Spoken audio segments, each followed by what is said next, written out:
Hey everybody, this is CPR43 and I've got an engine update for you guys. So not really much of an update, but I want to go over some changes that I've done to the GP9 and then just some other things that I want to go over. So a big change has happened to the GP9 and I'm really proud to, or excited to show you guys, but I've finally gotten the dynamic brake air vent intake vent removed, and I've done it on both sides of the GP9, and now it's much more closer and it can be more or less taken as a GP9u now. I still have to probably putty up some of the areas here I've kind of sanded in too far, but this is all done by sandpaper. I actually posted the pictures of what I did onto Model Train Forum. I'll put a link into the description of this video if you want to see the process that went into getting this the intake file down and all the sort. So I'll put that link in and you can check that out if you want. You can comment there if you want, if you have an account there, or you can come back to this video and comment. So if you want to see that, you probably want to go there first before commenting on the video, and that way it kind of puts everything into one comment and not two or three. So yeah, that's pretty nice, and I'm really happy at how that turned out. And I've also been testing some lift rings, so I've cut off the original lift rings so you can kind of see them, not too much.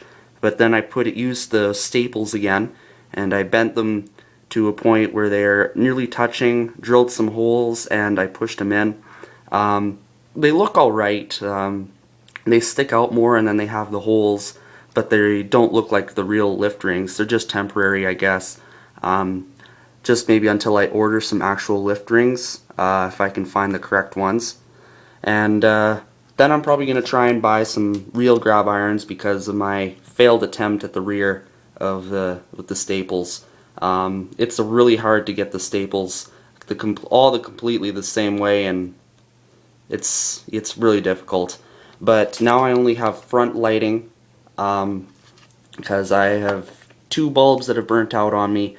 The bulbs that are in this again are from that Athearn switcher, and so it's been almost close to a year since I got that switcher, and so these bulbs have been close to about a year in use. So they're getting close to burning out. I'm going to have to get some more. Probably going to order a pack of 10 incandescents from Walthers through the hobby shop and get them there.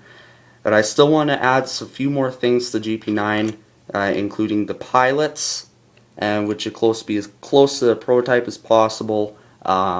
Possibly the antenna stands, and then maybe even change the louvers, the louver configuration on this, and see how it all goes. But those are just plans for now. The thing I really want to change is the pilots for the most part, and then I also want to add MU cables and train line hoses too. But that's basically all what I have for the GP9 at this time.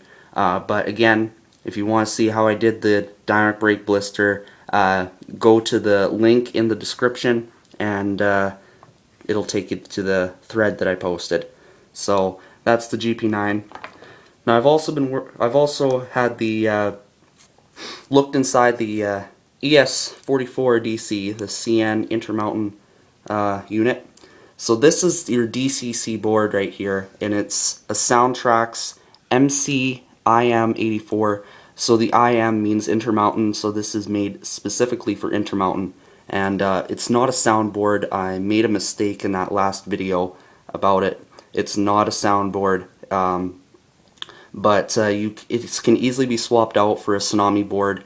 It is the IM1000. That's the correct board for the Intermountain ES44. So that'll be about $100 for the soundboard, and then you have to get a speaker, which is about $13 to $14. So the sound conversion is a bit more expensive, but I'm still deciding on if I want to get sound or not. I'm going for a DCC controller next, so it shouldn't be a problem once I get going to sound.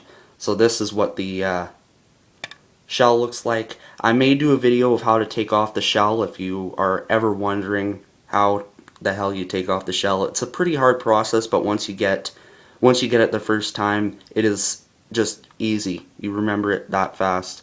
So there's just one of the broken details and such, but other than that, it's still intact and it's still a great unit, and I'm really loving it, as most of you have probably already guessed. So it's basically it on this update. Not too much has happened since last update, but just wanted to get all that in. So I guess until my next video, this is CPR43, and good luck.